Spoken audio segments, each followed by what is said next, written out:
There's a very important relationship between mobility, flexibility, and stability. So this last video series that I'm going to do with you guys is about understanding how stability can affect mobility and also flexibility. So I'm going to have you watch a quick video so you understand the why behind what I'm doing tonight.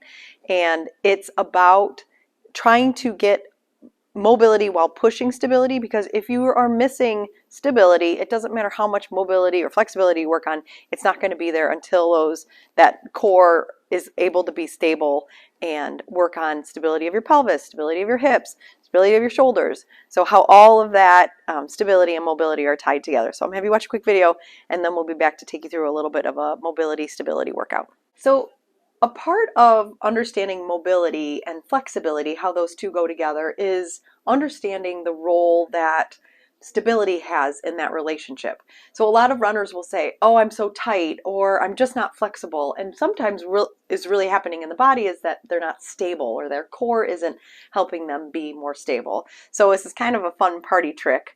But just to show you an example of this, we have Tracy, who's one of our therapists, and she's amazing and she works out regularly, but she does complain of some hamstring tightness. And so when I take her about here, she starts feeling a little bit of pull in her hamstring. So if I try to push it, I could do it, but it's going to cause her pain. So what I've noticed is I'm going to have you bring your right hand up. I'm going to have you just push into mine. So as she's pushing in, I can now take her farther. So as I get her to, thank you, by her pressing into me, it acts as a stability, which then allows her pelvis to be stable, which allows me to actually see the full capacity of her hamstring. So just to show you guys why these next group of exercises I'm going to be doing with you is about stability and how that affects mobility. So this group of mobility and stability exercises, it is a little bit slower. So in the other video series, we had you do 3 to 5 reps. Today we're only going to do 2 to 3. And it's a little bit of a time saver because I want to get this done in about a 15-minute workout for you. But sometimes if you have more time, more reps is great. But for right now, it's going to be about trying to have quality over quantity. So the first one is a quad stretch technically, but you're going to be working on stability too. So you're going to feel a stretch in your quad, but we are trying to work on mobility of the hip as well as stability of the standing leg. So I'm standing on my right leg, my left foot is in my hand. This is a quad stretch position. So to just stretch, you would just sit here and hold that, pushing your hip forward and trying to get a stretch in your quad. But what we're going to do is we're going to try to work our way down slowly as far as we can and then come back up. And we're going to do this 2 to 3 times. Now, if you lose your balance, not a big deal. You would just drop your foot, recenter, and come back. And if you can't grab your foot, grab your ankle, totally fine. But now you can see I'm having to really struggle to hold my stability, and I'm trying to go a little farther, and I'm going to fall over, a little farther and a little farther with each rep that I'm doing. So sometimes you have to just like start over again, totally fine. And you're going to go a little farther and a little farther with each rep. And then you'll switch sides. We'll do the same thing. Now, it's much easier for me to grab my right ankle than it was my left. And you'll see what happens on this one. I can't go down as far on this side. So I might choose to do 3 reps on this side instead of 2, just because I want to try to get that range deeper and deeper, like is our goal with mobility. So 2 to 3 reps on each side, trying to go a little farther and a little farther with each one. The next one is for my medial hip, or the inside of my hip. I like this one because I can feel my quads have to work, my hamstrings, my glutes all work at the same time, trying to keep me very stable and in control. So you're going to try to put your feet wide apart, and you're going to go down as slow as you can into this position, and then you're going to come back up. And we're going to go down again. So my left leg is straight, my right leg is taking most of my weight, and then I push back up. And each rep, each of these 2 to 3 reps, I'm trying to go a little bit lower and a little bit lower, but I'm going slow and controlled. Now, you may ask, does it matter if the outside foot is pointed up, pointed down? I don't really care. And if this foot comes up, the heel comes up, I don't care again. Whatever makes you feel more stable and in control so that you can tolerate that slow lowering down. And on those 2 to 3 reps, go a little bit deeper and a little bit deeper. But it's this slow control that is the most important part of that movement. Now, the next one we're going to do some work on the floor. And I have a 6-foot PVC pipe. You can get these at Lowe's or Home Depot or Menards. Some of them are already cut, and I think they're like $1.99. You can even use a broom handle or a dowel rod. So if you have that, we're going to use it. If you don't have it, don't worry about it. You don't really need it. But I'm going to show you how having a piece of stability can help improve mobility. So the first one we're going to do is the scorpion stretch, or mobility, I should say. So the way scorpion works is I'm going to take my left foot and bring it up in the air, and I'm going to rotate over. So I can feel this work on the mobility of my lumbar spine. I can also feel it up in my thoracic spine and my shoulders. So, but what happens, which I'll show you here, if I go the opposite way, so I'm going to bring my right foot up, and I'm going to come. My right shoulder may gap here. And so you can use a stick, a broomstick or a PVC pipe like this, and I'm going to put this under my chest so that I'm having to hold down. So when I bring up this foot and I come over, what happens is that my arm has to stay down, so that added stability allows me to get a little bit more mobility. Now I can turn my head to the left and try to look at my foot, and I also then get more of a pull through this whole front of my body. And so what you can do is do 2 to 3 reps and trying to really work that mobility through my lumbar spine, through my thoracic spine, even by turning my head a little bit farther. So same thing when I bring up this side. Definitely trying to keep my left shoulder down, and I'm doing that by holding onto this PVC pipe. Good. And I'm holding my breath because I'm talking. But one of the best things to do is really, when you get into these positions, take a nice deep breath and allow a little bit more mobility. So by using the stick, I'm able to get stability through my trunk to allow for more mobility at my hips. Now, as we move out of the scorpion position, we're going to move into the pigeon position. And for that, let's use our right leg first. We want that bent underneath us. So it's at like a 90 degree angle.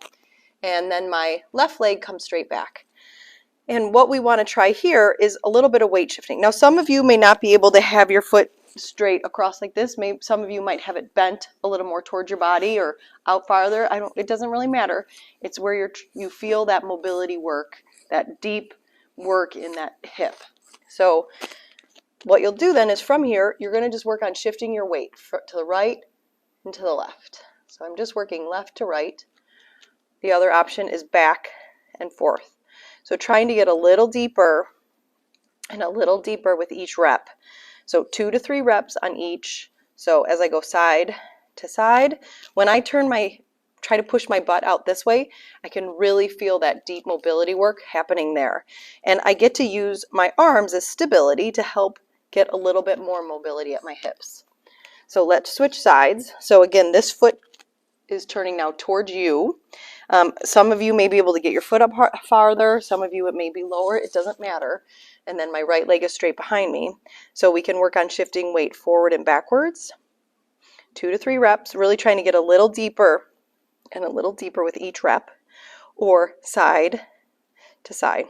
So I'm shifting my weight to the left and then to the right, to the left and to the right, and using my upper body to help stabilize my core so that I can get a little bit more mobility in there.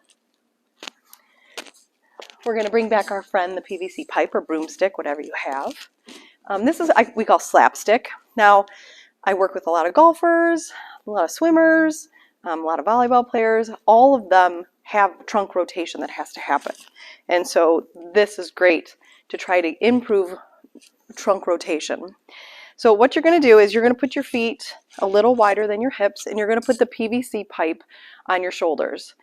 And you're going to shift your weight. So I'm going to shift my weight to my left side as I rotate. I'm going to shift my weight over to this right leg as I rotate right. And I'm trying, if I want, I can use the stick for stability and put that against the ground so that I can get a little bit more rotation. And then I come slowly up, and we're going to go back. So trying to get all my weight shifted onto this right side, and I'm turning and looking up to the right as well. And then slowly out of that. Last one, shift all the way to the right. Get that stick down if you want to for stability to rotate more to the right. And then slowly come up. You don't want to be moving too fast out of this because it just doesn't feel good.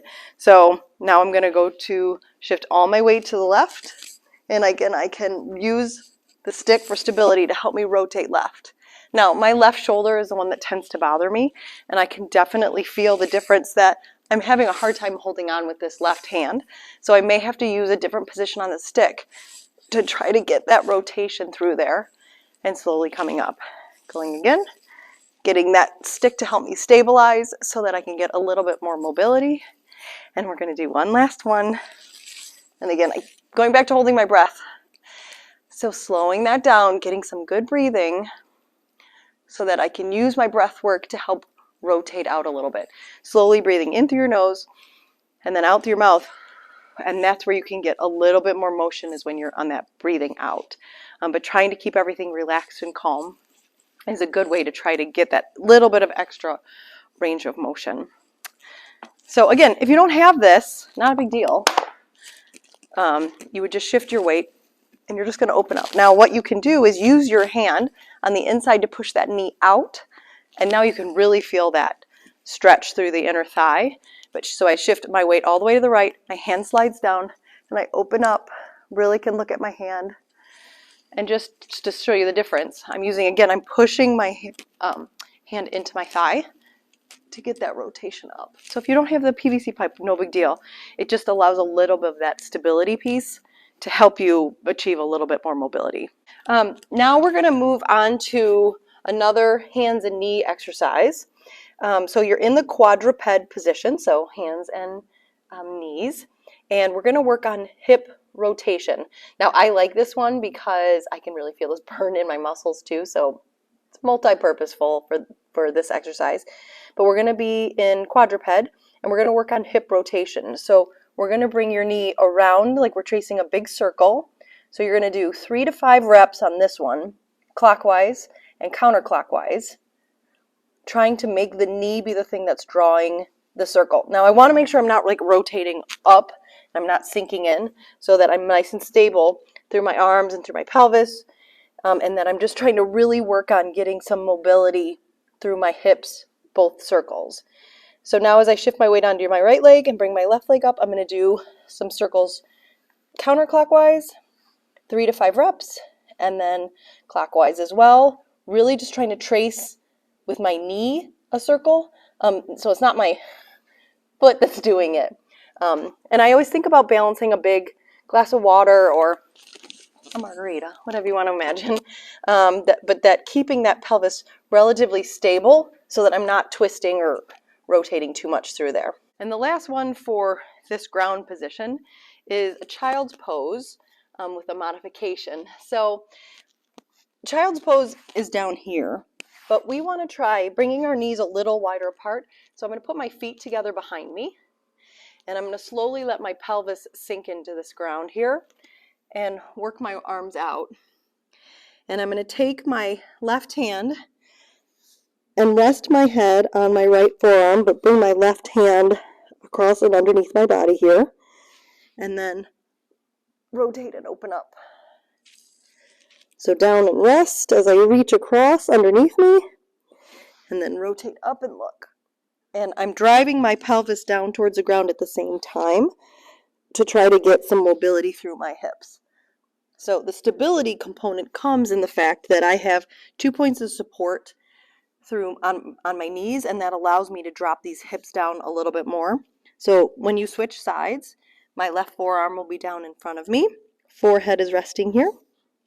I'm going to reach across my body and then rotate up and look. And again, just watching that breathing. Nice, slow, deep breath in. And then as you blow out, look and reach. Good. Last one. Rotate up and look. Great. So this next exercise happens at a wall. So I think we all have a wall. But what you're going to do is you're going to bend up the leg that's closest to the wall. And you're going to take both hands and put them behind your head. And so now my elbow is up against the wall. And some of these people call these half rainbows. Some people call this contouring to the wall. Whatever helps you remember it. And what you're going to do is you're going to rotate your elbow like you're going up and over, and then you're going to side bend to the left.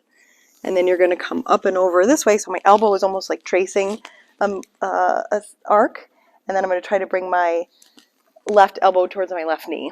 So I'm contouring over. So imagine I had like a rainbow here. So my elbow is following that rainbow. So, and then I side bend at the very end. And then I contour this way and side bend at the end that way.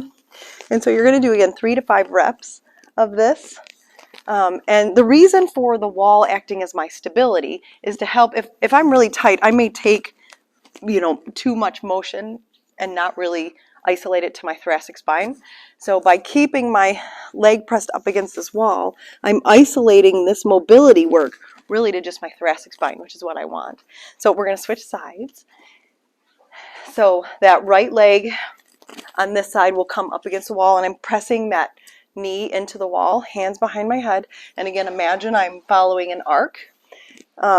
So we're going to rotate over and then side bend, and then come back and try to bring my elbow to my knee. And again, following this way, try to side bend that way. This elbow really is tracing that rainbow. So 3 to 5 reps, and I can really feel that pull through here as I get a little bit more motion each way. Thank you for coming along with me on this mobility journey. I hope you understood, especially with this video, the role of how stability and mobility need each other, and how by working on one can improve the other. And I think that mobility work, along with strength training, is the secret sauce to good performance, because it allows the muscles to have full capacity to fire, and to help you get into better positions to allow the muscles to do their job. And then mobility helps to work on that recovery side of it. And along with strength training, I really think those two things are, especially as a physical therapist, I believe that strengthening and mobility work are key components to injury prevention, along with performance. So best of luck to you. Don't be afraid to Google, go on YouTube, and find other mobility options to keep your interest in it and to just see how much improvement you can get by working on mobility. Yes, there's bad content out there, but for the most part, you can sniff that out, because either you're not going to believe a word the person is saying, or the stuff they're teaching you is going to hurt. And so there's always other options. And there are people like me who love talking about it, so you can always reach out and let me know if you have questions on it. But I'm excited that you are open to working on this stuff, and I wish you the best of luck as you move forward.